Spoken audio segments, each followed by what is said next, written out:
Vamos a la justa, ¿sí? Ya, bueno. Bueno, no hallamos nada, leímos el enunciado y escribimos la primera respuesta, que era la notación de Lewis del BH3, y ahora estamos viendo la geometría. Y habíamos dicho que era A por átomo central, X la cantidad de enlaces que tenía el átomo central, y el E era la cantidad de pares de electrones libres que tenía este mismo átomo. Así que habíamos dicho que este era AX3, que corresponde a trigonal plana, ¿verdad? Siempre es bueno recordar como las formas, los ángulos y esas cosas. Y la hibridación del átomo central, como este tiene 3 enlaces, habíamos dicho que se tiene que hibridar un S y 2P, entonces va a hibridar, van a quedar con hibridación sp2. Porque aquí tenemos un orbital S y 2P hibridados, entonces pueden ser 3 enlaces. Muy importante eso. Vemos al tiro si tiene el momento dipolar de esto, como es una molécula simétrica, el momento dipolar, vamos a escribir acá rápido, más chiquito, es 0. Y la pregunta del millón para ustedes es si se disuelve en agua o en CCl4. Recordando entonces si una molécula es polar o apolar. Y esa no la voy a responder. Y voy a esperar que alguien la diga, pero sí.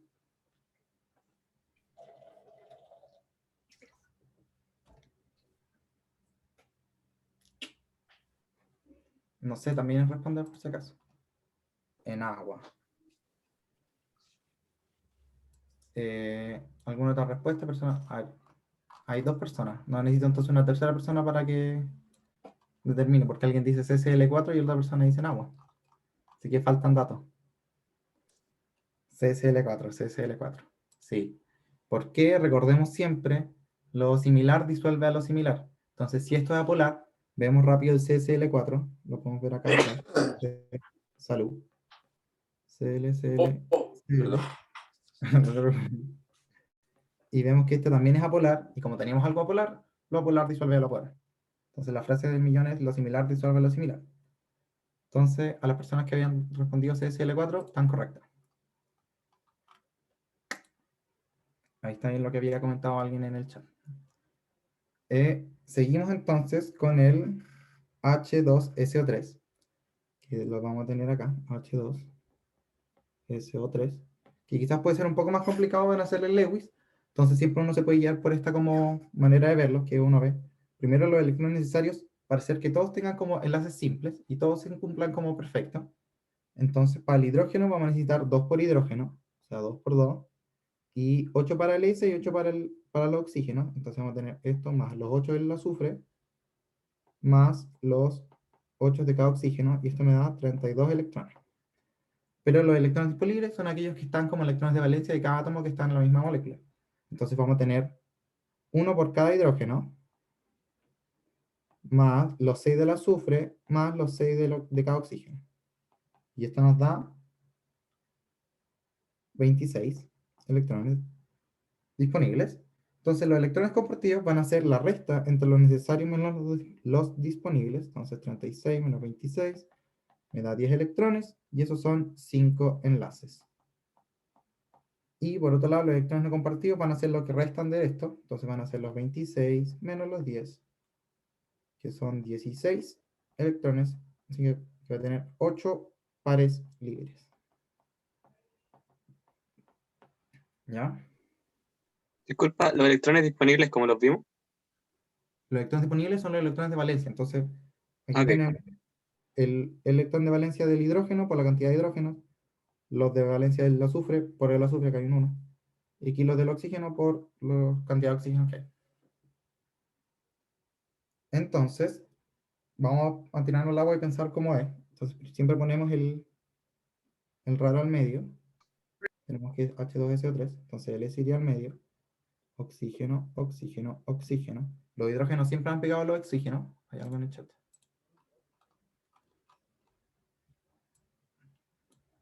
No, no es necesario. Es como una manera para poder, si se ven como muy complicados y no les sale el Lewis, como que pueden hacerlo así.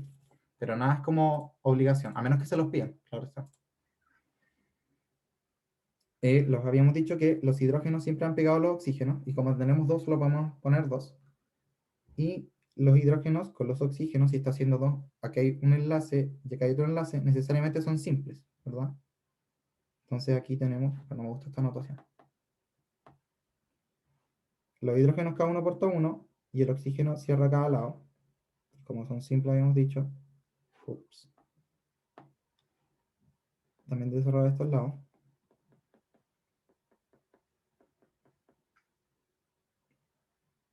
El oxígeno vemos que tiene arriba y no tiene para otro lado, entonces solo tiene que hacer un enlace con el azufre. Y para que eso suceda, el azufre tiene que hacer un enlace dativo con el oxígeno. Eso quiere decir que le tiene que dar sus dos pares, o sea, el enlace debe estar 100% aportado por el azufre. Ups, pero el azufre son con puntitos. Entonces aquí tenemos punto, punto. Aquí hemos cerrado el enlace. El oxígeno vuelve a cerrar con sus 6. ¿Y qué nos falta? Tenemos los 5 enlaces, 1, 2, 3, 4, 5, y los 8 pares libres, 1, 2, 3, 4, 5, 6, 7, y me faltan los 2 pares libres del azufre. Ahora, ¿cómo sabemos que esta es la correcta? O si hay otra. Ahí se la estoy pidiendo a ustedes. ¿Qué tenemos que revisar? Quizás no se acuerdan. O estoy esperando que se acuerden. Cargas formales. Bueno, entonces vemos las cargas formales. Muy importante. Y la fórmula de cargas formales, para que todos y todas la sepan, es carga formal, son los electrones de valencia, electrones de valencia, menos los electrones no compartidos, menos un medio de electrones de enlace. ¿Ya? Entonces, bueno, no borré eso de ahí. Ups. Vamos a calcular la carga formal de los diferentes átomos que están en la molécula. Entonces, para el hidrógeno, tenemos un electrón de valencia, 0 no compartidos y 2 en enlace. Acuérdense que el enlace se conforma, el enlace es el pack. Entonces ahí se ponen 2. Entonces estos 2 partido 2, 0.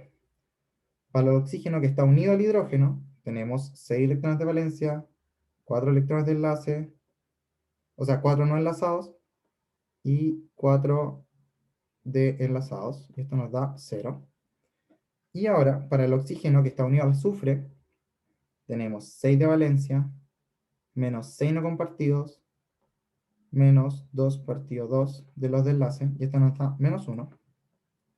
Y para el azufre tenemos 6 menos los no compartidos 2, menos los de enlace, y esto nos da más 1.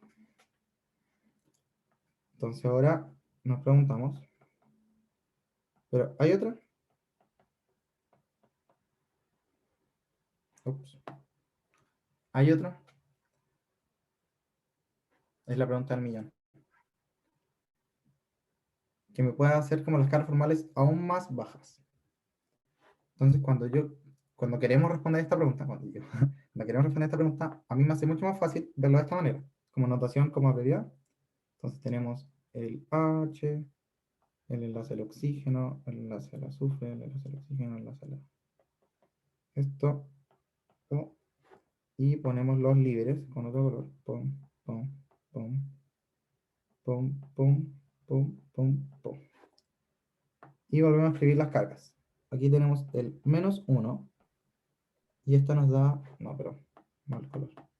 ¿Me están siguiendo hasta ahora? No estoy teniendo feedback. Sí, no, Sí.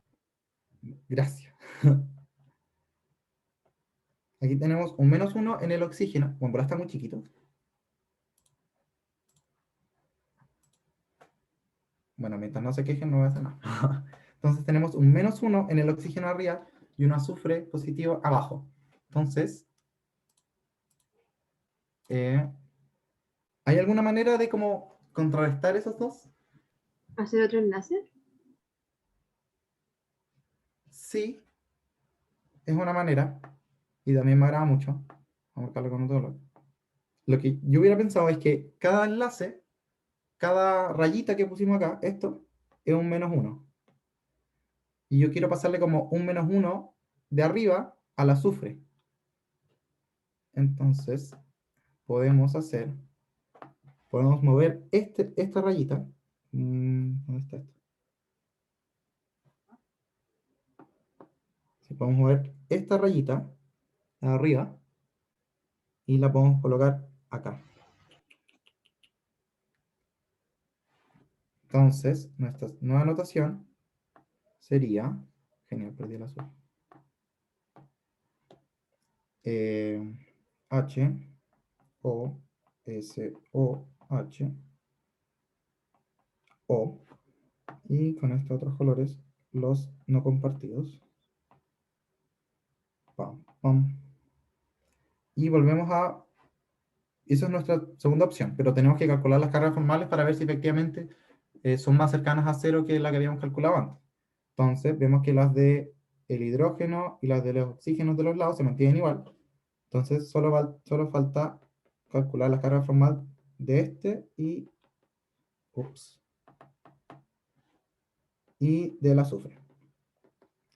Entonces, el de arriba nos quedaría 6 electrones de valencia sigue teniendo el oxígeno, menos los no compartidos, que son 4, menos los de enlace. En un enlace doble, acordemos que hay 4 electrones partido 2. Y esto nos da 0. Y para el azufre tenemos los 6 de valencia que tenía antes, los no compartidos se mantienen, y los de enlace ahora son 8. 8 medios, y esto también nos da 0. Entonces vemos que esta configuración tiene la sumatoria de sus cargas formales, no es sumatoria. Todas sus cargas formales son 0. Y 0, 0, 0, 0, 0. Entonces, comparada con esta, sí. Entonces, comparada con la de arriba, efectivamente, es la verdadera estructura que adquiere la molécula. Y aquí, como podemos ver, como mencionó un compañero en el chat, el azufre tiene 10 electrones. Y siempre recordar que hay excepciones a todo, y la excepción ahora a la regla del teto, es que el azufre está muy cerca de poder adquirir una configuración con electrones D. Entonces, sí puede hacerlo. Hay que recordar esas cosas. Al igual que acá, por ejemplo, el boro que que habíamos analizado al inicio de la pregunta, tampoco cumplía la regla del teto, sino como que está bien con 6. Entonces, nuevamente les comento. ¿Por qué la verdadera?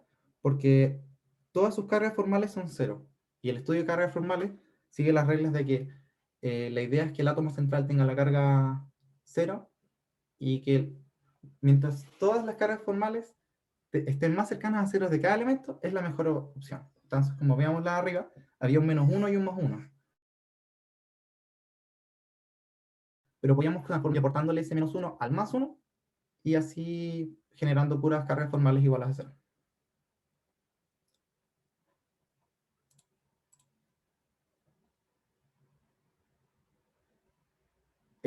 No hay una regla con respecto a las excepciones, así que no te podría confirmar lo que comentaron en el chat. Pero es más algo de hay que, si no le está saliendo el ejercicio, hagan este camino que es un poco más largo, vean las cargas formales y vean si pueden intercambiar alguno de algún -1 o +1 que esté cercano o algo así. Siempre considerando que hay excepciones como al azufre, nunca me vayan a poner como excepciones como en el hidrógeno más que la de 2 electrones. Y no, pues, las excepciones no tienen fórmula. Si tuvieran fórmula, no serían excepciones. Y eso, pero les vuelvo a mencionar lo que está como marcado en destacado, puntos importantes. Y vamos a sacar acá también, por si acaso. Y seguimos para que podamos revisar todas con los demás. Aquí también hay una tabla. No sé si se acuerdan la gente que estuvo en un auxiliar conmigo que también la hice. Pero siempre es bueno volver a repasar. Y vemos la B. Espérate que hay harta gente en el chat. Y dice, ¿o hay alguna duda con respecto a la pregunta que pasamos recién? No. Seguimos entonces. Y dice, la cafeína es un alcaloide que actúa como droga psicoactiva estimulante del sistema nervioso. B.1. Creo que en el AUX está como 2, pero ahora mismo. Ah, bueno, solo vimos la Lewis de este. Gracias por tanto. Sí, vimos el Lewis, nos piden la geometría. Casi, nos saltamos todo. Vamos a ver contestar acá chiquito. geometría. Entonces vemos el átomo central. Esto es A, X, tiene 3 y un par libre. Entonces sería AX3E1. El nombre también se lo deben saber. Es una pirámide trigonal.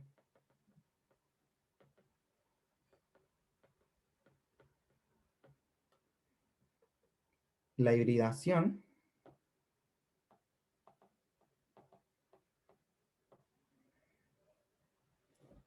aquí recordamos la hibridación, tiene, vamos a cambiar de color rápido,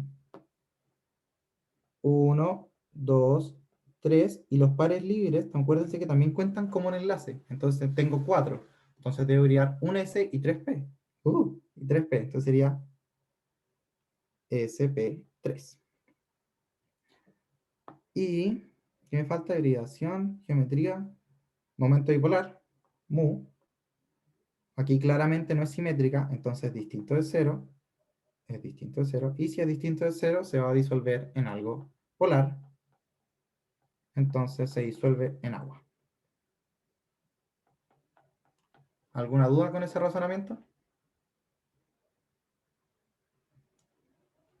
Gracias a la persona que comentó que faltaban respuestas.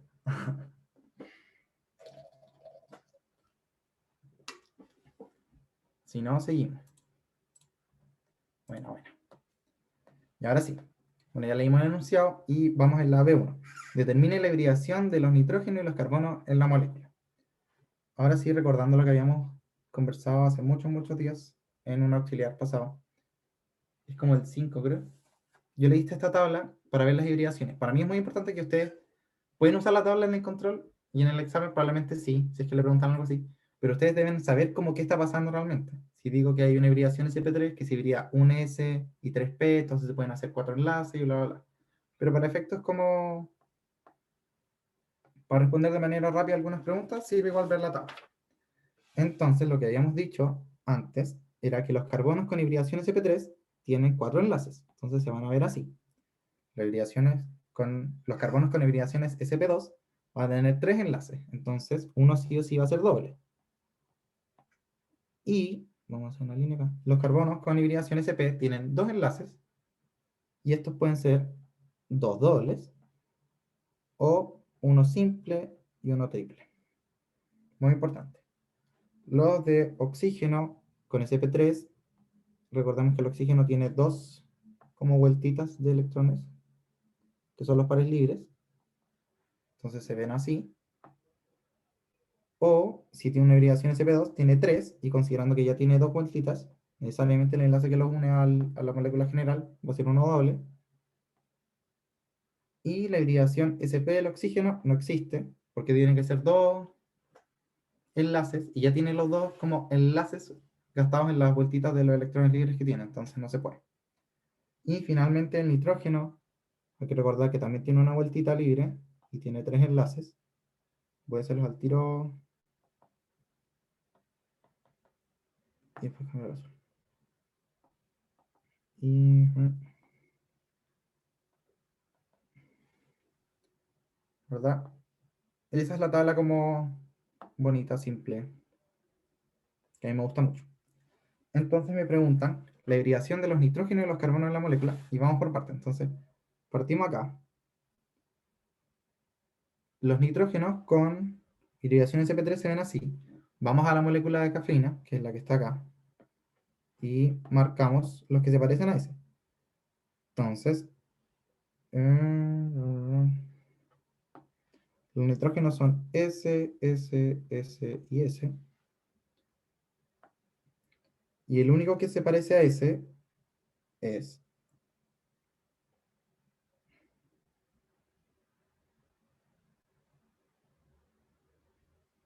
espérate.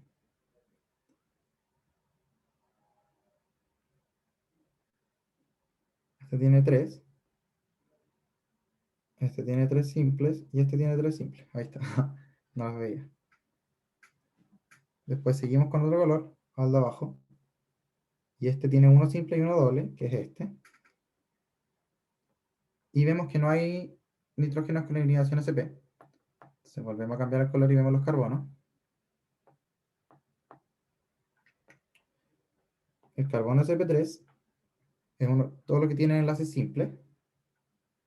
Eso quiere decir que son 1, 2, 3, ¿verdad? Y finalmente, los carbonos con hibridación sp2 son los que tienen dobles enlaces. Aquí recordemos que hay un hidrógeno en la... ¿Dónde está el lápiz? Aquí hay como hidrógeno, entonces hay que recordar que también está como la segunda patita para que podamos hacer como los links bien. Entonces vemos que este es un carbono así, este, este, este y este. Rojo, perdí el otro color. Ahí está. Entonces simplemente después concluimos con... tiene 3 nitrógenos sp3. Tiene un nitrógeno sp2. Tiene 5 carbonos sp2 y... ¿alguna duda? Tiene 3 carbonos sp3. ¿Alguna duda con eso? Según yo, si lo ven con la tablita, no deberían tener mayores complicaciones. A mí me generó duda cómo sabemos que los espacios en blanco eran carbonos. Ah, es como notación. Siempre en moléculas orgánicas, como si te muestran así, como acá hay un carbono, acá hay un carbono, acá hay un carbono y acá hay un carbono. Pero igual, si no les queda claro eso, pueden preguntar, según yo es una duda muy válida. Gracias. De nada. Y nos preguntan por la B2, indique cuántos enlaces pi y cuántos enlaces sigma hay en la molécula. Y para ver esto, a mí me gusta escribir como la molécula mucho más grande y con notación como explícita. Entonces ahí le puse, por ejemplo, el H del que estaba hablando anteriormente. Perdón por gritar. Pero no pedían los oxígenos. Ojo con lo que le piden también, como que para mí es muy importante que lean el examen, no como una ni dos veces, como 3 veces cada pregunta, porque eso fue un grave error como ¿en cuál corregí? En la P3 del control 2, pero después le vamos a dar como indicaciones con respecto a los errores y a cosas que nos gustaría que hicieran en el examen. Pero por ahora las preguntas. Determine cuántos enlaces pi y cuántos enlaces sigma hay en la molécula. Aquí nuevamente vamos a hacer como una mini tablita de resumen para que sepan abordar estos problemas. Y, bueno, recordamos que aquí vamos a poner como enlaces. El sigma es el simple, entonces podemos tener estos tipos de enlaces, ¿verdad? Entonces aquí recordamos que si hay uno simple, entonces hay un sigma. Si hay uno doble, tenemos un sigma y un pi. Y si hay un enlace triple, tenemos un sigma y 2pi. Entonces, muy importante esta manera como de verlo. Nuevamente repito, esto es una manera como de ver más simple este tipo de ejercicio, pero es muy importante que sepan qué es un enlace sigma, qué es un enlace pi, por qué un enlace doble tiene un enlace sigma y un pi, cuáles son las propiedades de los diferentes enlaces. Y eso como que es algo que espero que todos y todas ya manejen, como que ahora es una manera simplemente de ver un ejercicio y abordarlo de manera fácil. Eso. Así que vamos anotando los primeros, los sigma, que son los simplecitos. Entonces aquí tenemos, el carbono tiene los 3 del hidrógeno, 1, 2, 3, 4, 5, 6, 7, 8, 9, 10, 11, 12, 13, 14, 15, 16, 17, 18, 19, 20, 21, 22, 23, 24, 25. ¿Verdad? Tiene 25 enlaces sigma. Y vamos al pi. Aquí tenemos 1, 2, 3, 4. y 4 enlaces pi. ¿Alguna duda con eso? Nuevamente, la tablita es una buena manera de enfrentar el problema. Al igual que la de arriba.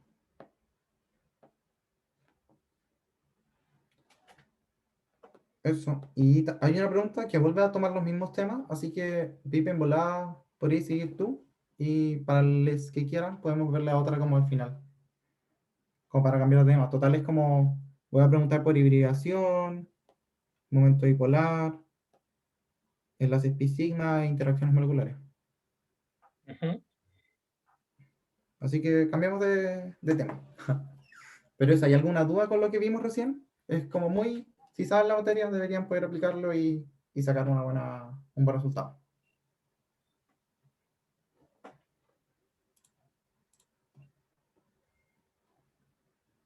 Según yo, en el ramo como que no calculamos nada, simplemente vemos como las electronegatividades. Y si la molécula es asimétrica, vemos que los vectores de los momentos dipolares no se van a cancelar unos con otros y va a quedar alguno. Eso igual lo podemos ver al final de los ejercicios cuando volvamos a enfrentarnos a esta pregunta que queda. Pero no es complejo, así que se puede. ¿Quién Bueno, sigue? Yo o la Feña. yo seguiría con ácido base, igual. Wow. Como quieras. Hola, Feña. No te ahí. Hola, hola a todos.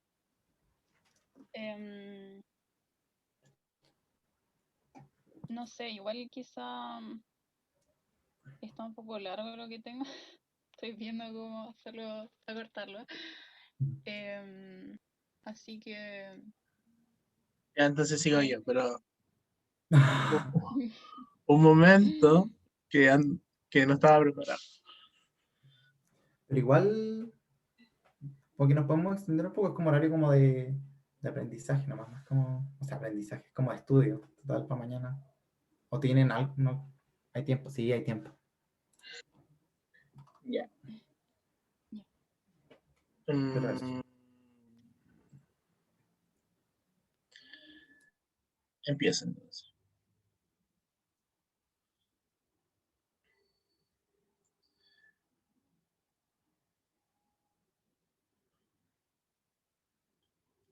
Bueno, ¿ven la pantalla? Sí. Menos mal. El problema 3 de ácido base dice así. En un laboratorio en condiciones normales a 25 grados Celsius y una atmósfera, se prepara una solución amortiguada usando 50 ml de una solución de ácido acético de concentración 0.5 m y acetato sódico. La primera pregunta es: calcule el número de moles que deben agregar de acetato sódico para que la solución tenga un pH igual a 5. ¿Ya?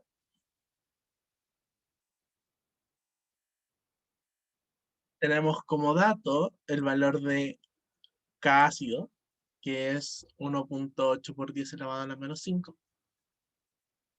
Y estos cálculos más bien son directos en base a la fórmula que es el santo grial de ácido base. Así que primero vamos a ver cómo se descompone el CHCOH, el ácido acético,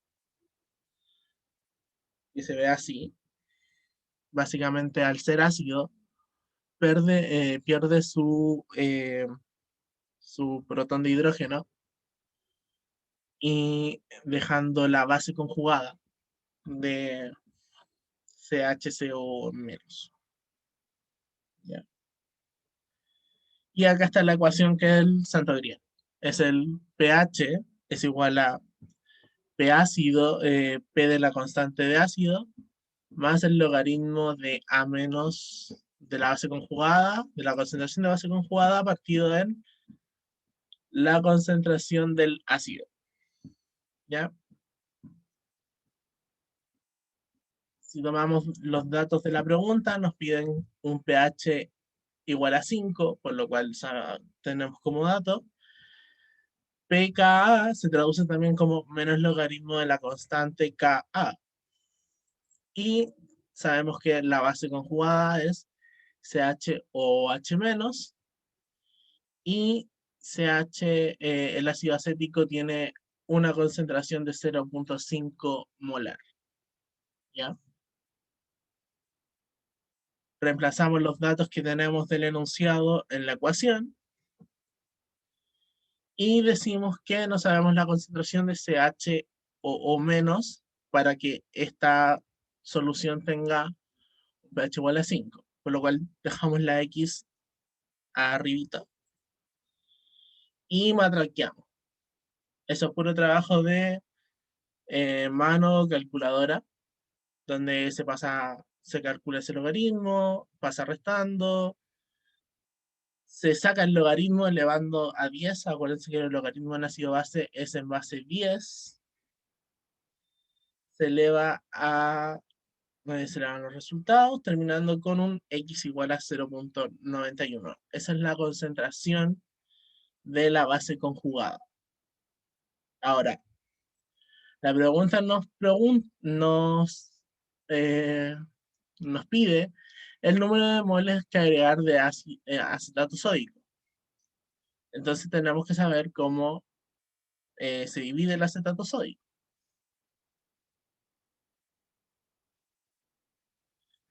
Vemos que el CH3COONA, al estar en medio acuoso, se separa en CH3COO- y Na. Y la proporción es a una molécula de ácido acetato de sodio da una molécula de la base conjugada del ácido acético. Entonces, en base a esto, sabemos que si tenemos una concentración de X 0.91 moles, mol litro, en la solución, también vamos a necesitar la misma cantidad de moles de CHOH- que de CHCONA. ¿Se entiende? ¿No? Sí. Ya. Por lo cual, hacemos un cambio de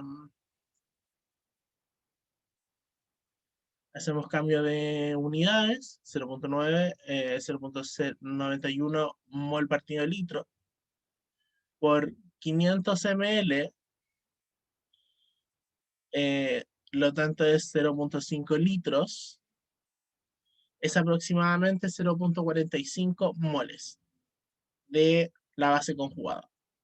Pero como estábamos en proporción 1 es a 1, sabemos que entrega 0.45 moles de NaHCONA para o acetato de sodio,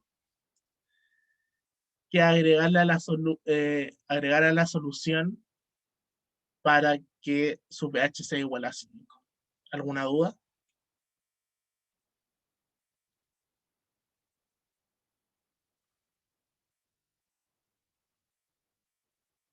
¿No? ¿Ninguna duda? Todo bien. Esto es como una receta de cocina. Este tipo de ejercicio se resuelve así, y así ustedes resuelven el tipo de ejercicio. Hay que justificar que usamos HH. ¿A qué te referís con HH? Yo tengo una duda, Dale. que el acetato, el CH3COH, se disocia en CH3CO- y H+, ¿verdad? Sí. Eso implicaría que ya hay una concentración inicial de CH3CO-, ¿o no? Sí, puede implicar eso, pero como tenemos una solución que la estamos construyendo, decimos que el pH que estamos midiendo está en equilibrio. O sea, la solución ya se equilibró. Desequilibró. Ya. Y como no está sufriendo cambio, la pregunta es, eh, decimos que al final toda la base conjugada viene de el buffer que tú construiste. ¿Y eso se asume nomás que toda la base conjugada viene en buffer? ¿Cómo? ¿O estaría también correcto como primero calcular en el equilibrio cuántos moles tendríamos de CH3CO menos como una vez disociado el reactante, ¿no? Ya, sí. Ese fue mi primer impulso cuando revisé la pregunta. Y fue, podemos hacer eso porque entiendo que se disoció y después vi bastantes ejemplos para poder explicarlo más rápido y los resultados son los mismos. Y después me di cuenta que Ah, en realidad la relación va a cambiar cuando la relación entre la base y la base entre la base y la base que se agrega eh, vaya a variar con los iones. En general eso es raro. Podéis tener una sal débil o un ácido débil que no se disocie completamente y no sea una relación 1-1, que ahí sí es interesante ver cuántos moles va a incorporar eh, la base y cuántos moles va a incorporar el ácido de la base conjugada. Pero en este ya, caso sí había una relación 1-1 pero o y sea, entonces, si es que usando el Ka, calculo la cantidad de moles de CH3CO menos que me entrega el CH3COH y después hago el mismo procedimiento, debería llegar al mismo resultado. claro, se llega al mismo resultado. Ya, ok. Entonces son otro camino, también está correcto entonces. Claro, igual está correcto, pero esta es yo considero que es la más rápida y la más directa. Sí, sí, sí, ya. Dale, gracias, pibe. Ya. Ah, era la fórmula de Henderson. No, pongan por la fórmula del que nos presentó el profe o cualquier cosa.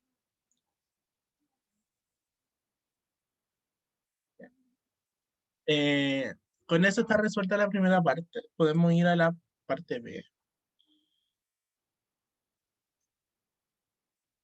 que es a la solución original, o sea, la solución con pH 5, se agregan 150 ml de NOH con concentración de 0,5 kilogramos metro cúbico. Ustedes dirán, esta unidad no la he visto en mi vida. ¿Por qué lo ponen así?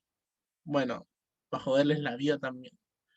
Entonces solamente hay que hacer un cambio de variable para poder dejarlos todo consistente en mol litro.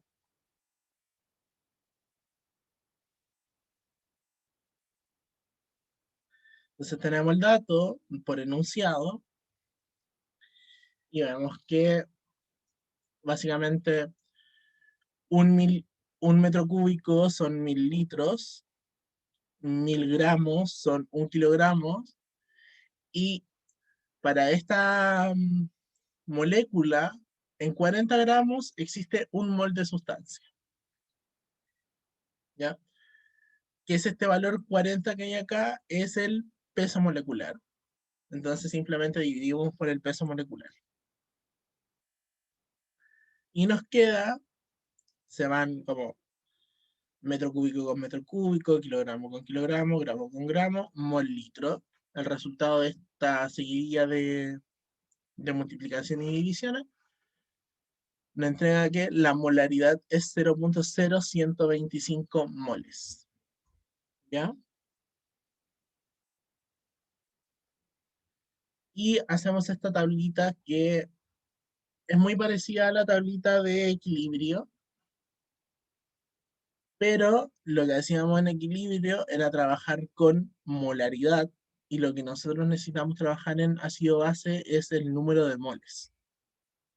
¿Ya? Entonces es importante ese detalle. M solita que está acá significa moles, que lo escribí completo y se veía feo, así que después lo borré y solamente GM. Por enunciado tenemos que 0.5 moles por 0.5 litros son 0.25 moles.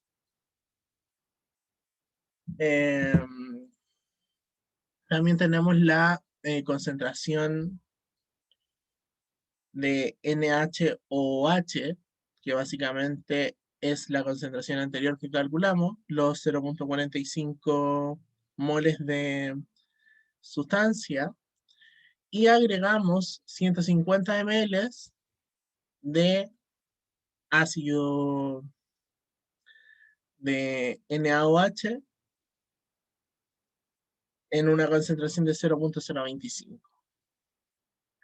Y se genera este cambio. Entonces, para poder llegar al equilibrio, lo que hace el ácido es transformar tantos moles como moles de hidróxilo nosotros le agregamos en base para neutralizarse en agua. Entonces se genera el mismo cambio de moles, ¿ya? Y nos queda estas concentraciones finales, o número de moles finales en la reacción. Y estas cantidades de moles también ahora, para trabajar en Hender-Haselbach, necesitamos transformarla en moles, en molaridad. Entonces multiplicamos por el volumen de la solución final.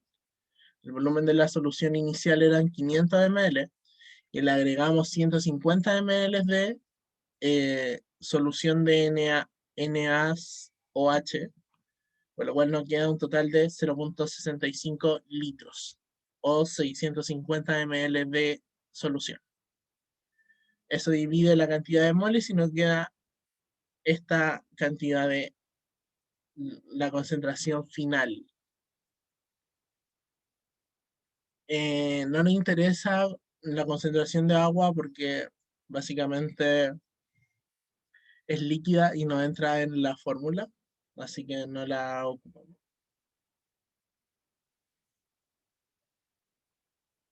Y ocupamos.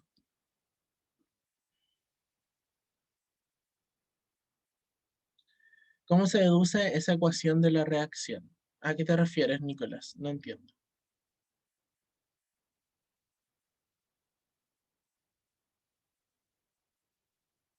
No lo que está arriba. El CH3COH más el OH menos. Eso, claro. Ah, ya. Que me complica cómo. ¿De dónde apareció? Ya, mira. Básicamente, si tú agregas una base, que en este caso el NaOH es una base fuerte, va a disminuir la cantidad de ácido que tenías en la solución, buffer, ¿ya? Y si tú agregas un ácido, lo vamos a ver en la página siguiente, el que se separa es la base. Entonces, como sabemos que agregamos una base, se va a disminuir el número de moles del ácido.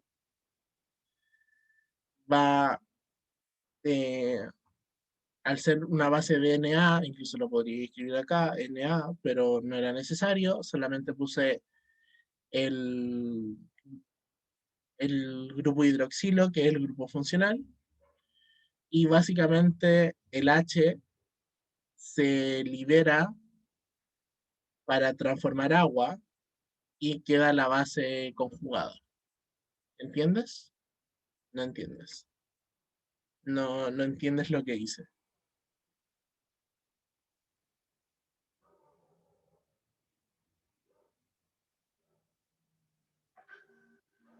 Sí, ok. Entonces estábamos acá y nos pedía calcular el pH después de agregar la solución. El mismo Dime. procedimiento anterior, pero en vez de... Dale. Aquí tampoco habría que entonces recalcular el equilibrio, como en el caso anterior. Es que estamos recalculando el equilibrio acá. Pero Entonces una vez ya hecho el teníamos... cambio por la adición de los hidroxilos, ¿no hay que volver a hacerlo? ¿A qué te refieres con...? Teníamos el buffer en equilibrio de la anterior, ¿cierto? Sí. Bien. Agregamos la cantidad de hidroxilos que nos pidieron en el enunciado. Generamos el cambio de molaridad en base al hidroxilo. Terminamos con las concentraciones finales en el nuevo equilibrio. Ok. Ya cuando tenemos la concentración en el nuevo equilibrio, ocupamos la fórmula y calculamos el pH. Dale. Muchas gracias. Básicamente reemplazamos los datos que obtuvimos en la tabla, en la fórmula, y resolvemos el pH. Vimos que en el anterior nosotros pedíamos que la base tuviera concentración 5 y ocupamos pH 5 y ocupamos como que si estuviera en el equilibrio. Pero en esta vez se le agregó base, lo que se supone que debería haber subido la cantidad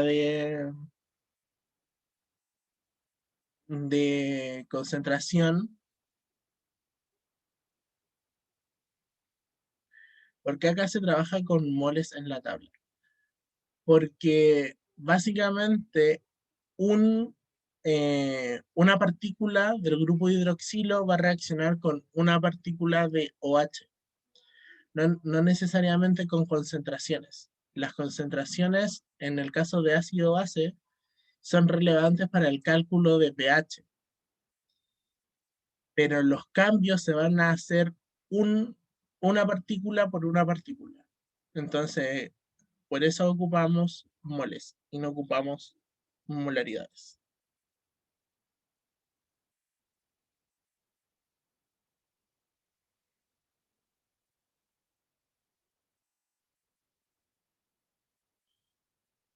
¿Por qué en el final de COH sale la suma del inicio y el cambio? NB no entiendo. ¿Puedes abrir tu micrófono para explicarlo?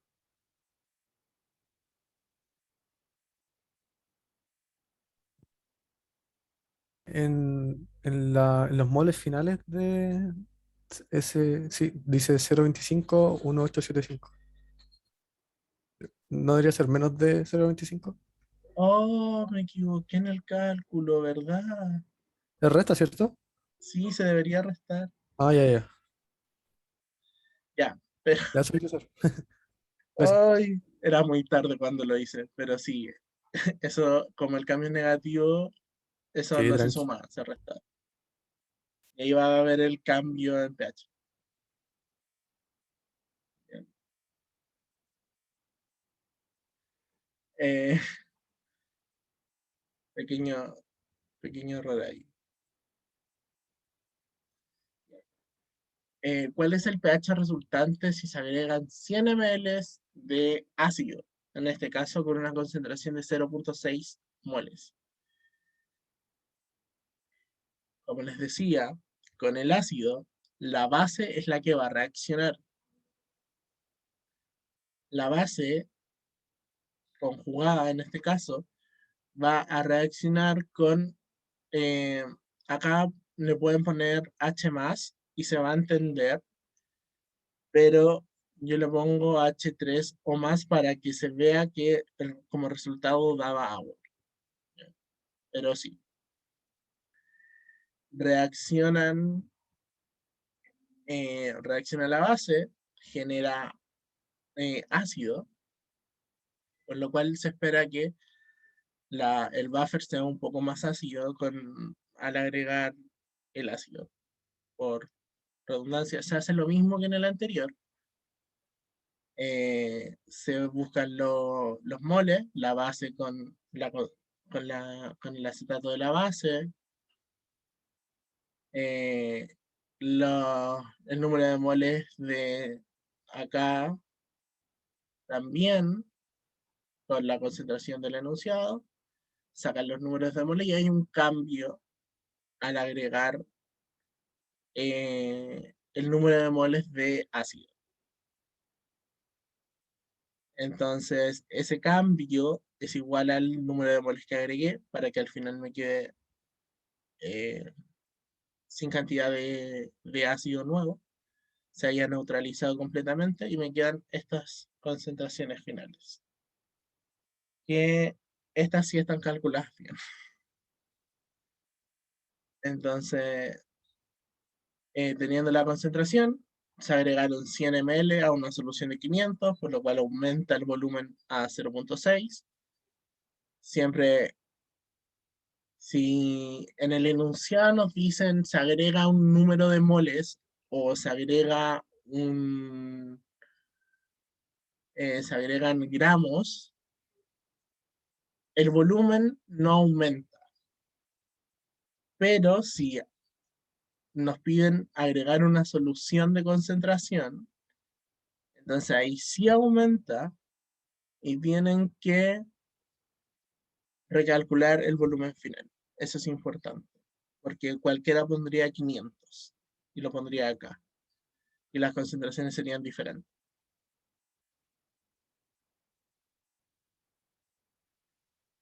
Entonces se ocupa de nuevo el santo grial del ácido el ácido Basen-Buffer y se recalcula a un pH de 4.76.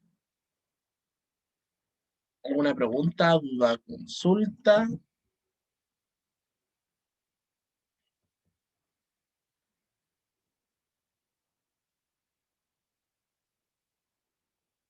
Ya, ahí está la otra.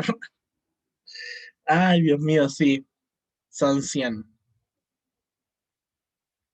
Son 100 ml y esos 0.15 son 0.1.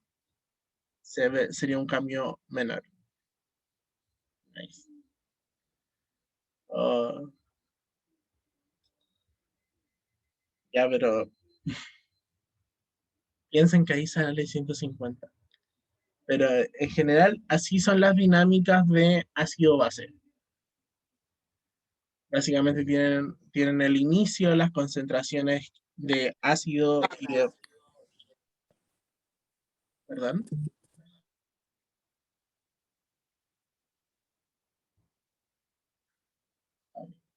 Tienen un inicio la concentración de ácido y de base según el enunciado del buffer. Luego hay una perturbación, que es un cambio. Se sabe que cuando existe esa perturbación va a cambiar la totalidad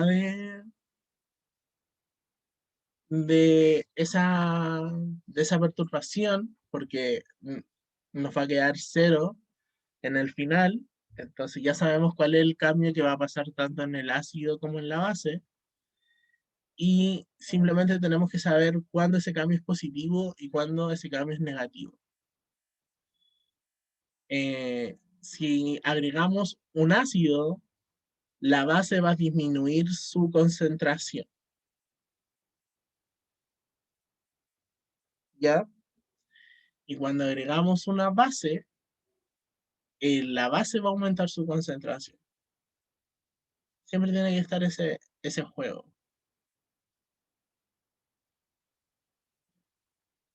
¿Alguna duda, pregunta, consulta? Si tienen alguna duda, pregúntenlo, por favor.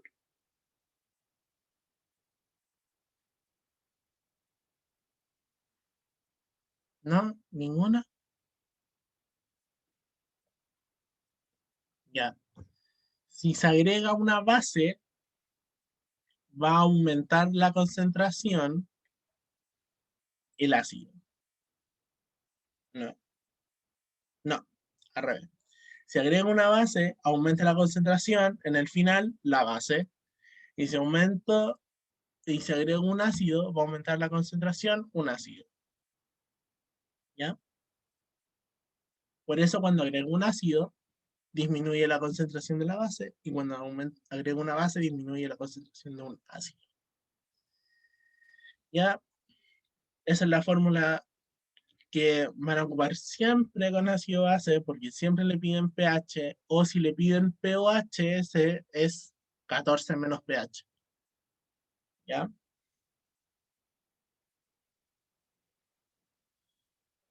Y eso es todo. No me queda más a mí.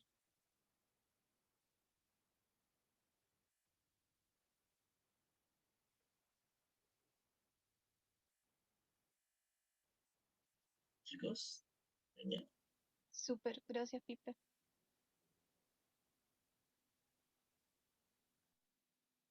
No sé si alguien tiene más dudas de eso, si no vamos a continuar con la pregunta de solubilidad.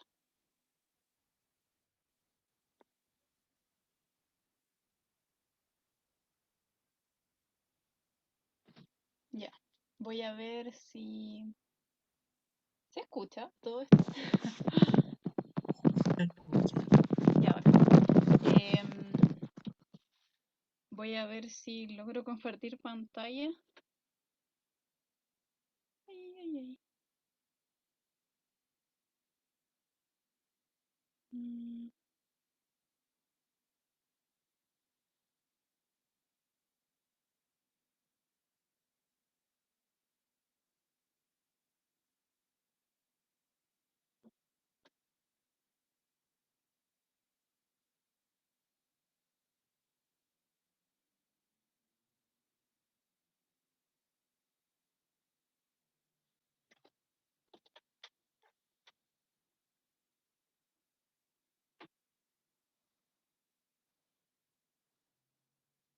ya, ¿ven lo que se comparte? Sí. Ya, súper.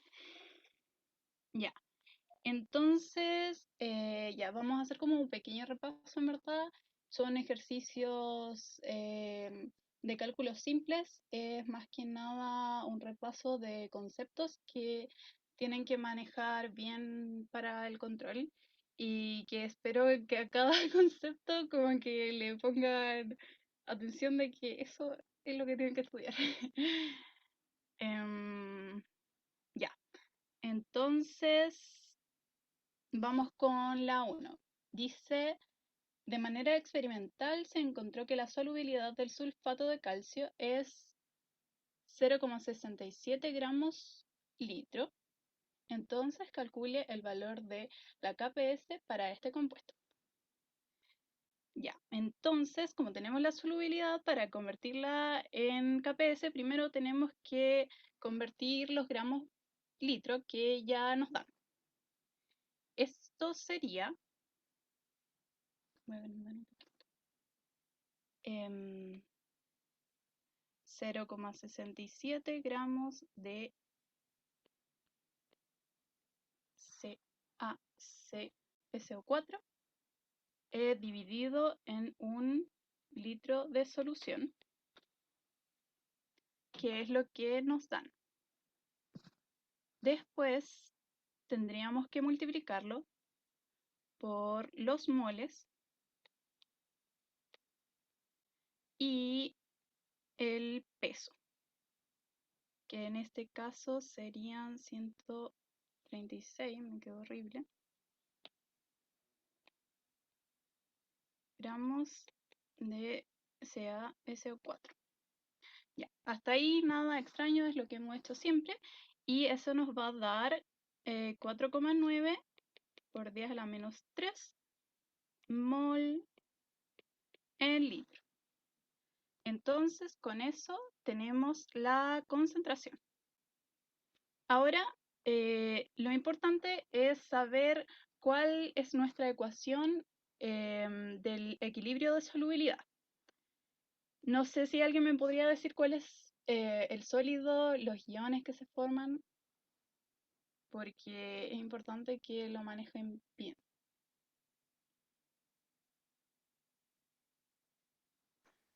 El sólido sería el CaSO4 y los iones sería el Ca más y CO4 menos. Sea más y SO4. Ya. Está bien, casi bien, porque las cargas del Ca y el SO4 son 2, pero es un pequeño detalle nomás. Pero es importante que manejen las cargas porque si no después no les van a calzar los moles. En este caso es 1:1, pero en otro caso podría ser 3:2 o con 4 o cosas así, entonces es importante que les vayan a cargar. La verdad, no es así la regla, es como que había que aprenderse las cargas, hay montones de carga para cada elemento, entonces pueden ser hartas. Pero en este caso el Ca tiene carga más 2.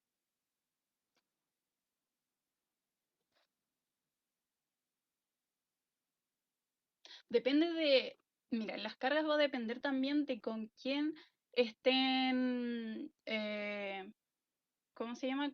Con quién estén formando el elemento. En este caso, el Ca está formando con SO4, pero si fuera otro compuesto, podría ser, creo que el calcio también puede tener carga más 3, entonces si tiene otro compuesto podría tener otra carga. Entonces va a depender de con quién está, o sea, va a depender mucho del sólido también. Así que ahí tienen que estar ojo, pero siempre las cargas están dadas, así como que ustedes tienen una tabla periódica y deberían estar como todas las cargas que puede tener un elemento. Y lo demás va a depender de con qué está este elemento. Eso. Ya, entonces, teniendo la ecuación de equilibrio, que es lo más importante, tenemos que cada un mol del sólido se forma un mol del ion calcio y un mol del ion SO4. ¿Ya? Eso es súper importante que también lo tengan claro, que, por ejemplo, si tenemos un mol y, no sé, aquí aparece 2 y aquí aparece, no sé, 5, por decir algo, cada un mol del sólido se va a formar 2 moles del ion Ca y 5 moles del SO4. ¿Ya? Eso es en equilibrio. En este caso son 1, así que los vamos a borrar. ¿Ya? Y después vamos a tener entonces que,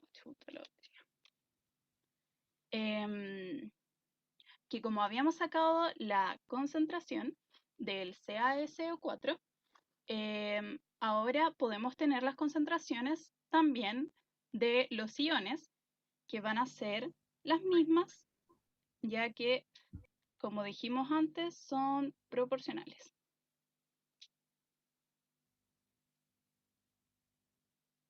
Y 4,9 3 molar. Ya. ¿Por qué son proporcionales, perdón? Por lo de un mol.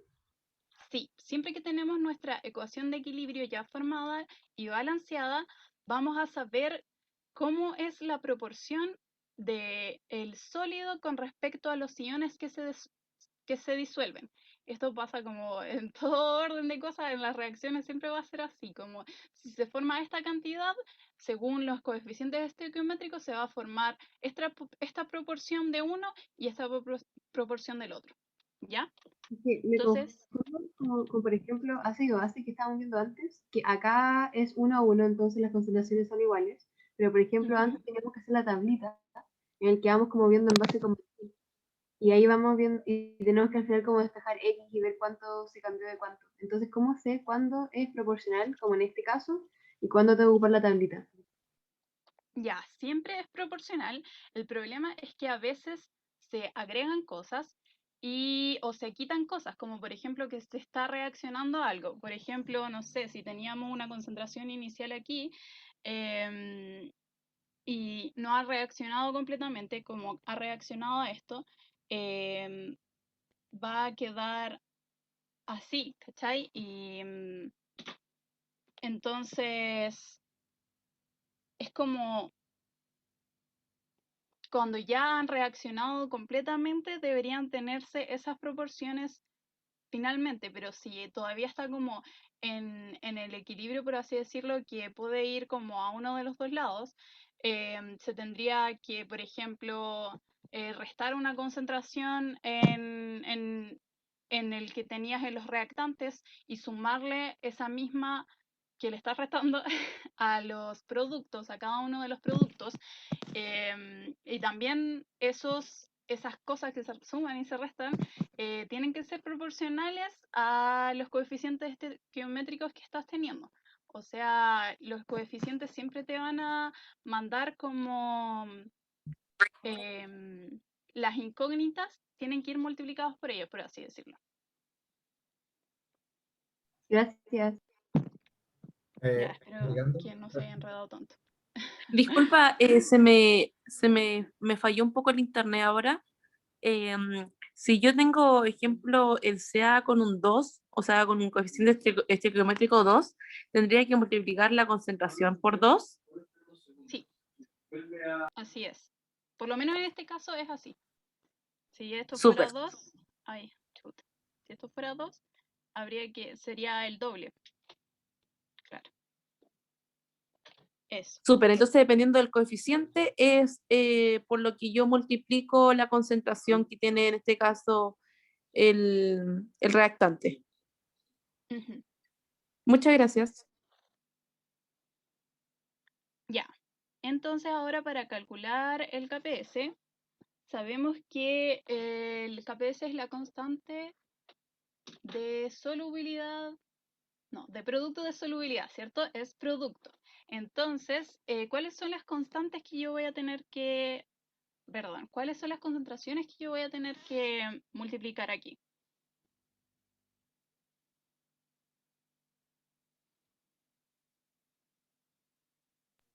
La de CA y la de CO4. Ya, súper. Y algo importante también es que esto siempre va a ir elevado a los coeficientes estequiométricos, por eso son importantes. Entonces, en este caso son 1, pero si, como dijimos antes, este fuera 2, ese sería 2, ¿ya?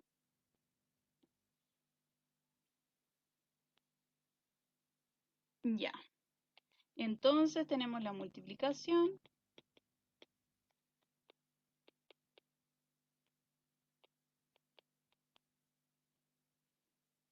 Y eso nos va a dar 2,4 por 10 elevado a menos 5. Y ese no tiene unidades. ¿Ya?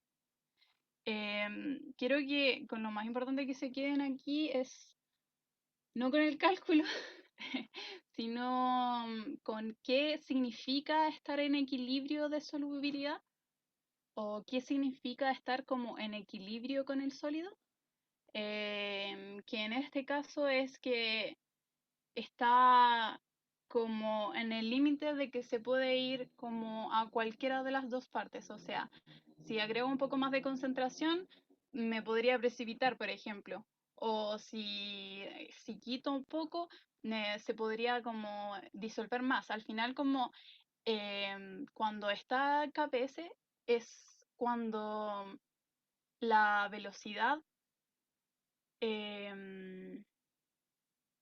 no, perdón, no es la velocidad. Bueno, pero la velocidad en que va a precipitar es igual a la que está disolviéndose.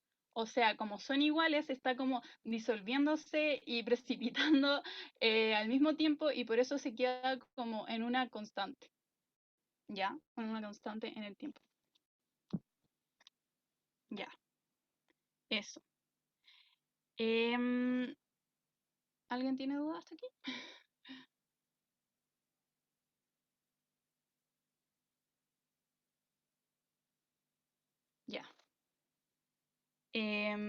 voy a seguir con la 2 entonces.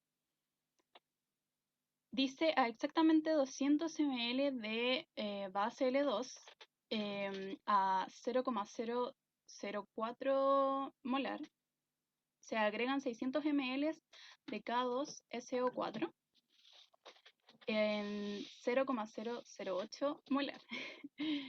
¿Se formará algún precipitado? Ya.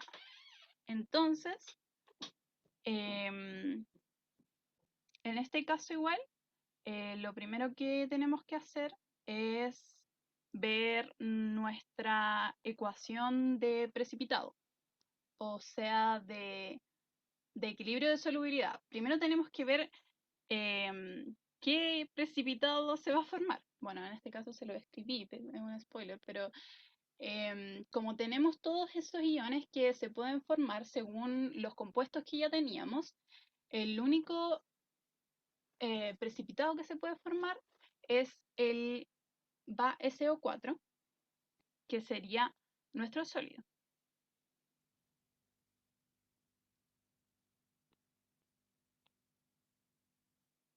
¿Ya? ¿Y cuáles serían los iones? ¿Alguien me puede decir? Ya2 más y CO4 menos. Sí, súper. Eso mismo. Aquí en este caso la carga del Va también era 2 más. Entonces, para compensar la carga, el SO4 sí o sí tiene que ser 2 menos. Por si no se saben, como algunas cargas tienen que ser como que al final sumen 0. Y la del Va es más conocida. Entonces, después de que tenemos el equilibrio, necesitamos saber el número de moles del Va2+, que está en los 200 ml de disolución inicial. ¿Ya? Entonces teníamos 200 ml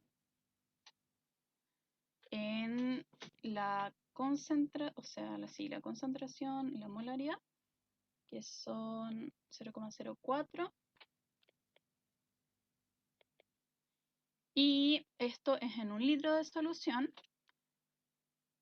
Entonces luego nos queda como pasarlo a ml para que se vayan. Y ahí nos quedaría, esto también se va, 8. 8 por 10 elevado a menos 4 mol de Va. ¿Ya? Después, como estamos adicionando 2 volúmenes, tenemos que sacar el volumen total después de tener las 2 disoluciones. ¿Ya? Ese sería 600 más 200, 800 ml. Y entonces ahora vamos a sacar la concentración del Va, que es simplemente como ya calculamos los mol que teníamos en un principio, solo que ahora en un volumen diferente, simplemente vamos a dividir los mol.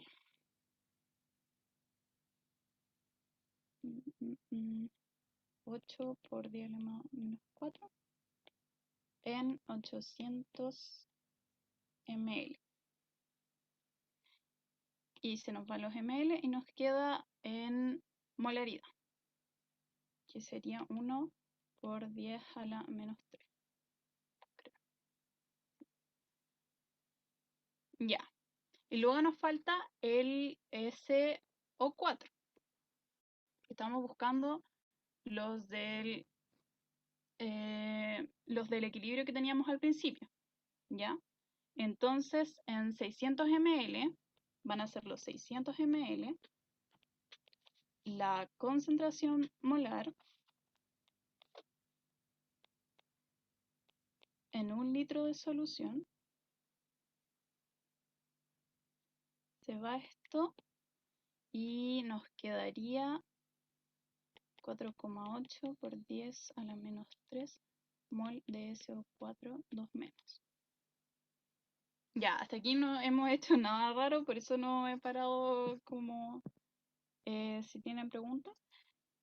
Y después simplemente sacamos la concentración del SO4 2 menos, que serían los mol que ya sacamos. Y en el total, que son los 800. ¿Ya? Y eso nos da 6 por 10 a la menos 3 molar. Ya. Bueno, hasta ahí era como pura matraca. ¿Cómo se sabe que el VaCl no precipita? Ya. Eso es por las reglas como de precipitados. En verdad, como que se supone que hay unas reglas de qué puede precipitar y qué no, pero en este momento de verdad no lo recuerdo, entonces no te podría responder exactamente. Pero si me mandas un correo después, te puedo decir. Porque ahora de verdad no lo recuerdo. Pero hay una regla, ¿ya? Ya. Entonces, ahora vamos a sacar el Q. Que este Q es como que podíamos hacerlo en cualquier parte de las curvas de concentración, o sea, no necesitaba estar necesariamente en el equilibrio como lo está en el KPS, ¿ya? El KPS siempre en el equilibrio y el Q puede ser como en cualquier parte. En este caso, tendríamos que usar las concentraciones que nos dieron ahora después de que mezclamos las soluciones que teníamos y teniendo eso, nos va a poder dar el Q, que sería el 1 por 10 a la menos 3 y el 6 por 10 a la menos 3, que son molar. ¿Ya? Y ese Q nos va a dar 6 por 10 a la menos 6. Ya. Y este es dato que no lo escribí antes. El KPS del VaSO4, bueno, los KPS como que casi siempre van a ser datos, entonces no se complican con eso. El KPS es eso, entonces nos queda comparar si Q es mayor, menor, igual al KPS para saber si va a precipitar o no. Entonces aquí les dejé una tablita como de recuerdo. Si el Q es mayor al K, hay precipitación. Si el Q es igual al K, es solución saturada. Y si el Q es menor al K, no hay precipitación, siendo el Q el producto iónico y el KPS la constante de equilibrio. ¿Ya? Entonces es importante que recuerden esto súper bien, porque esto les va a ayudar a saber si algo precipita o no. Como sabiendo las concentraciones, pueden sacar el Q, y si saben las concentraciones en el equilibrio, podrían sacar el K. ¿Ya? Entonces, aquí, ¿qué nos queda? Que el Q es mayor al KPS, si no me equivoco, sí. Entonces, precipita, ¿cierto? Tendríamos que la solución está sobresaturada, ¿ya? Porque el Q indica que las concentraciones de los iones son más grandes que el KPS, ¿ya? Entonces, esto va a precipitar hasta que las concentraciones vuelvan al equilibrio, que era nuestro KPS, ¿ya? ¿Queda una duda de este ejercicio? Como les dije antes, ya, un resumen. Esto de principio era como pura cháchara, en verdad, o sea, es importante que manejen cómo hacer todas estas conversiones. tienen que saber hacerlo, pero es más importante que sepan cuándo va a precipitar una disolución. ¿Ya? Entonces teníamos que nos preguntaban, mezclando dos soluciones, si se va a formar algún precipitado. ¿Ya? Dice aquí algún precipitado, pero probablemente les especifiquen qué precipitado sea, ¿ya? Así como va a precipitar tal cosa, en general son así las preguntas, ¿ya? Así que no se compliquen mucho con saber cuál es el precipitado y cosas así. Ya, no, les van a preguntar, ¿precipita esto? Entonces la forma de saberlo es teniendo las concentraciones de los iones en estado acuoso, ¿ya? Porque eso nos va a permitir tener la constante, o sea, el producto iónico, en este caso. Entonces lo primero que hicimos fue sacar la ecuación de equilibrio, que es lo más importante, es cómo se separa el sólido en sus iones. Los iones son los que están en la disolución y el sólido, bueno, el sólido es lo que quedó ahí como que no se disuelve, ¿ya? Después como que se sacan los moles, se saca la molaridad y teniendo la molaridad, ahí nosotros podemos, bueno, esta es la molaridad que está después de hacer la mezcla, ¿ya? Entonces es la molaridad cuando nos están preguntando si hay un precipitado o no. Y con eso nosotros podemos sacar el producto iónico que es Q y compararlo con nuestra constante de equilibrio, que es cómo están las concentraciones al final en su estado de equilibrio. ¿Ya? Y con eso, sabiendo esos dos, el Q y el KPS, si los comparamos vamos a poder saber si precipita, si es saturado, si no precipita. Bueno, en verdad si es sobresaturado, si es saturado o no saturado, ¿ya? Lo mismo. Y eso.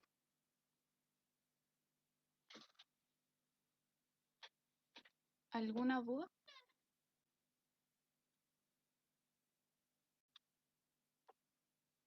Ya, asumiré que no, para que avancemos, porque se está haciendo tarde. Ya.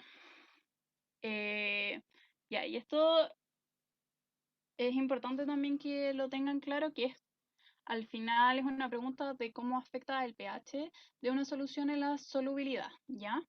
Dice, ¿qué ocurre con el ion Ba2+? Si el equilibrio de BaF2 se le pone... No, no es redox. Es más simple.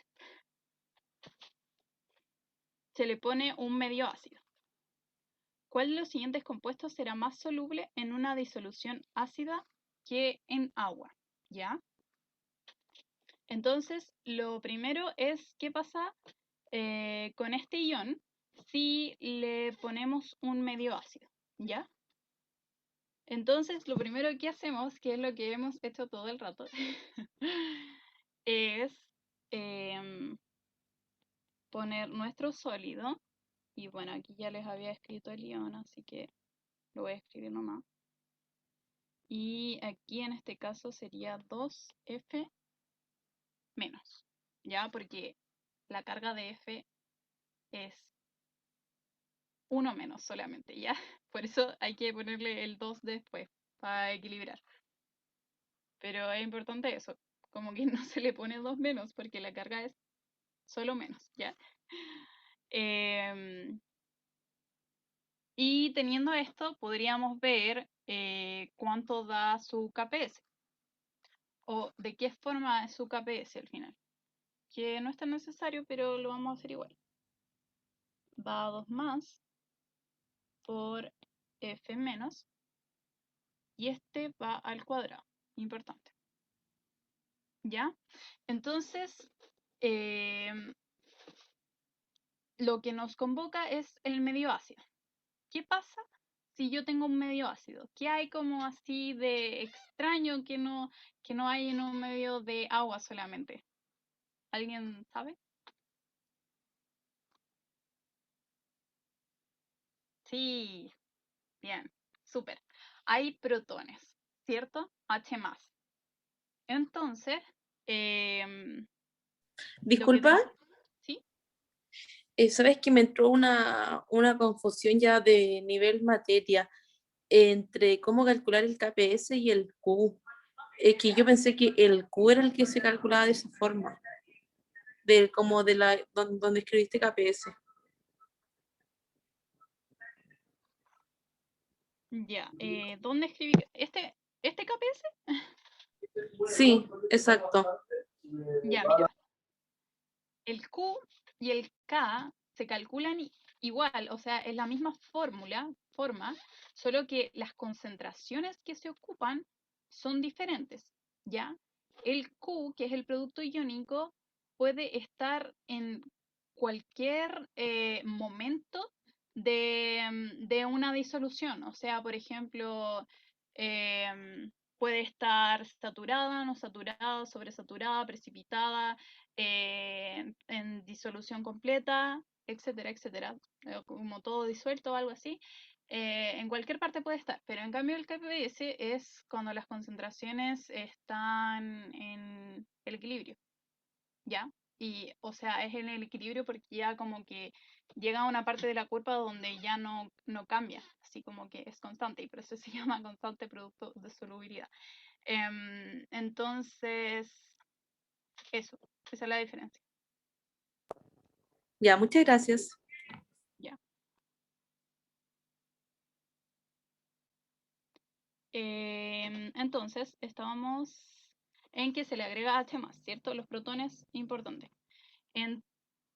Entonces tenemos una nueva ecuación. El H+ va a interactuar con alguno de los iones al final de esta disolución que tenemos del BaF2, ¿ya? ¿Con cuál debería interactuar?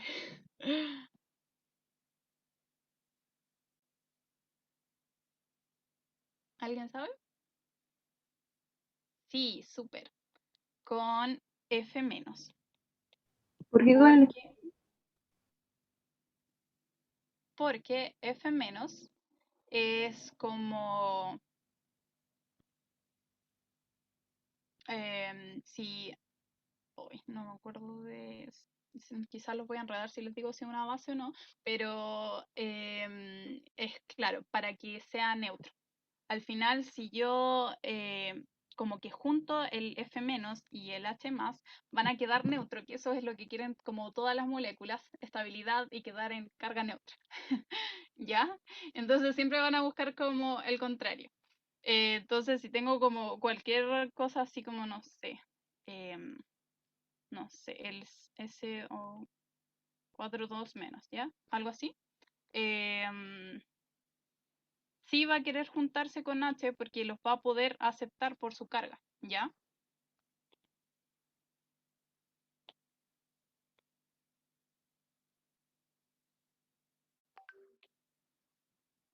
Y esto me va a dar HF, que igual es un compuesto conocido. Así que por ahí también, si no saben, así como que este compuesto sí me suena, ya, sí.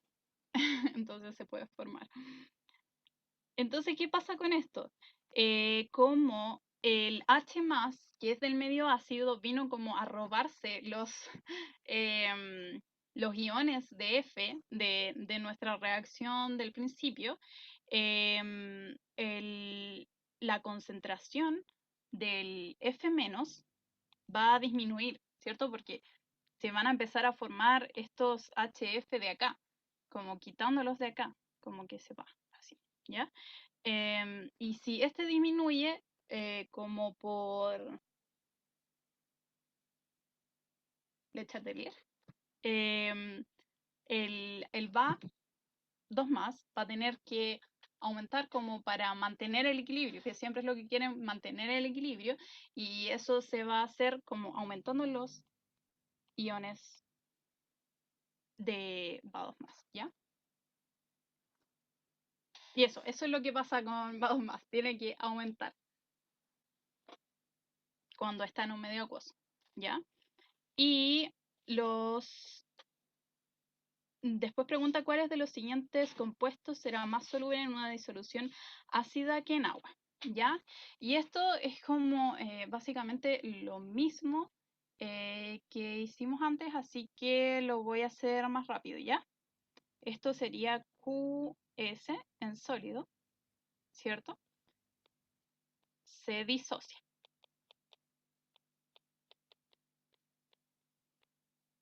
Se disocia y después viene un ion y se junta con el que tiene carga negativa. ¿Ya? Viene el protón y forman otro compuesto. ¿Ya? En este caso puede protonarse 2 veces.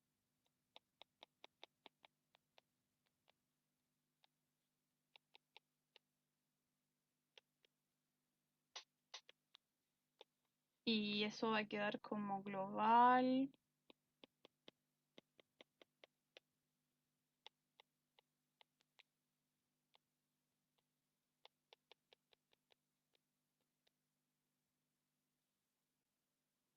¿Ya? Entonces es la misma lógica que antes, donde como ahora está disminuyendo la concentración del S debido a su basicidad, este empieza a disminuir, entonces el equilibrio se tiene que ir hacia la derecha para compensar esa disminución, ¿ya? Eso significa que se disuelve más QS y que el cobre también tendría que aumentar su producción. Y aquí en este ejemplo del AgSL es un poco diferente porque esto se va a disociar en Ag+, ¿ya? Y Cl Disculpa, ¿sí? ¿podrías repetir lo que habías dicho del análisis con lo del cobre? Ya, mira. Lo que pasa es que en el medio ácido los protones van a ir a buscar el ion que es básico, o sea, básico. Entonces, debido a la basicidad del S, en este caso del S2-, estos iones se van a juntar y van a disminuir la concentración de este ion.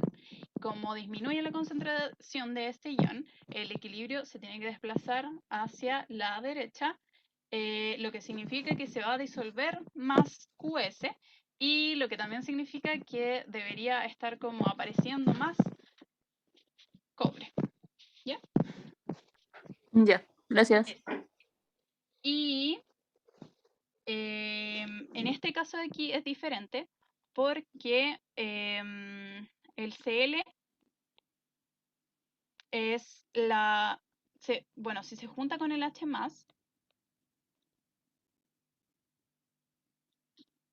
nos va a dar HCl, ¿ya? Y HCl es una base fuerte. Y, o sea, nada que ver, un ácido fuerte, ¿ya? Y como es un ácido fuerte,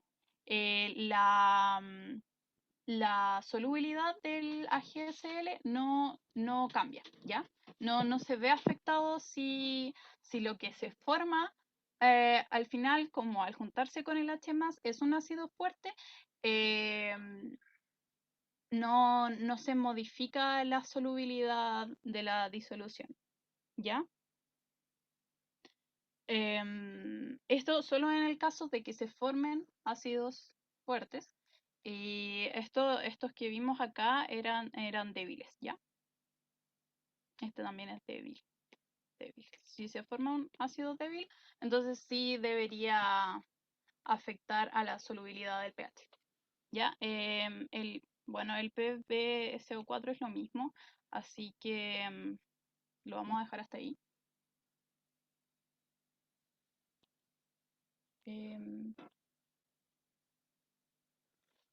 que cuando se forma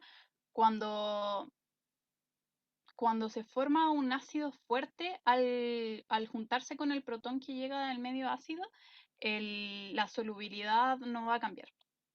¿Ya? Eso. Porque en verdad cuando es un ácido fuerte como que se disocian completamente, ¿cierto? Entonces como que no hay como punto de retorno hacia la otra reacción. En cambio con los ácidos débiles sí se puede modificar. ¿Ya? Entonces, eso. Si son débiles, el pH afecta a la solubilidad. ¿Sí, no? Y bueno, eso, el PbSO4 es lo mismo. Y les dejé propuesto y recomiendo que lo hagan fuertemente. Y también recomiendo que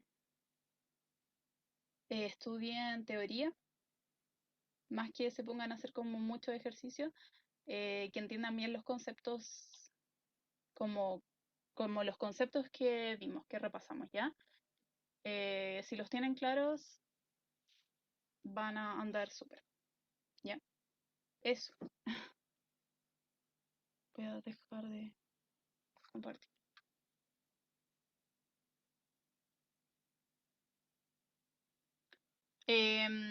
La pregunta no era cuál sería más soluble, era si eran más solubles en el medio ácido que en el agua, y sí, son más solubles porque la reacción va a ir en esa dirección, ¿cierto? Como va en esa dirección significa que se está disolviendo más. Y eso era porque disminuían uno y aumentaba el otro, y eso.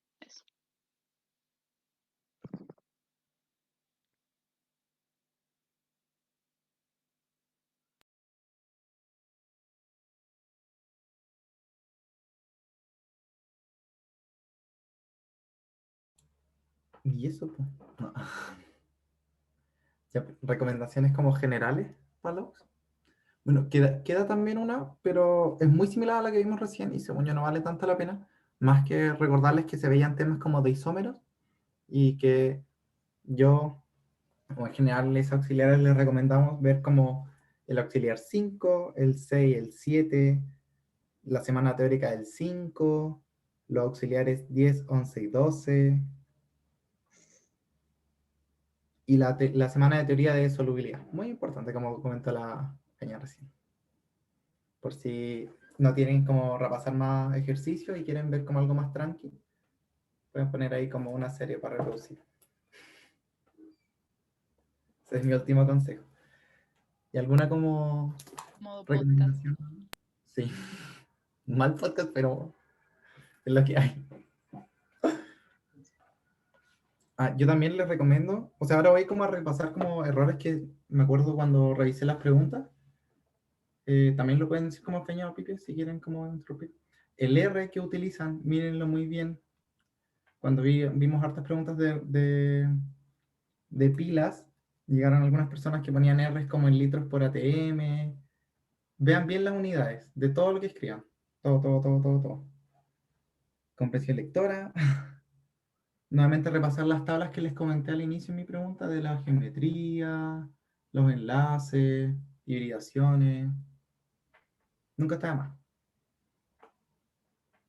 ¿Y eso? Si tienen que calcular una expresión que tenga X muy feas, así como una cuadrática como aparece en el control, no eliminen la variable que quieran estudiar.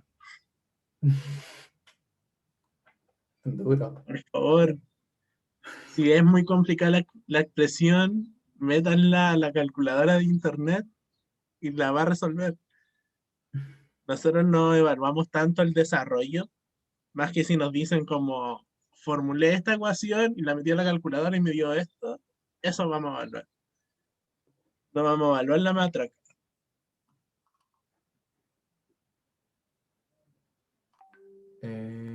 Según yo, sí o no.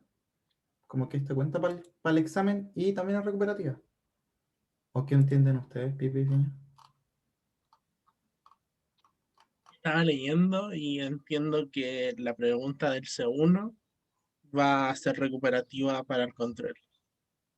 Sí, pero también va a contar como para la nota del examen, como que va a ser un tercio de lo que se calcula en el examen. Sí, así que sí.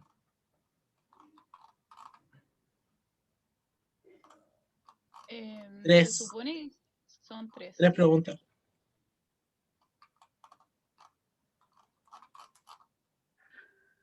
Soy de otra sección más, hoy lo apunte. Llama. No creo. Y tenemos solo se nos permite subir la grabación, eso nos decía el profe. Eso. Y paren la grabación para la pobre gente que la va a ver después. Ahora dejamos Ah, información. ¿verdad?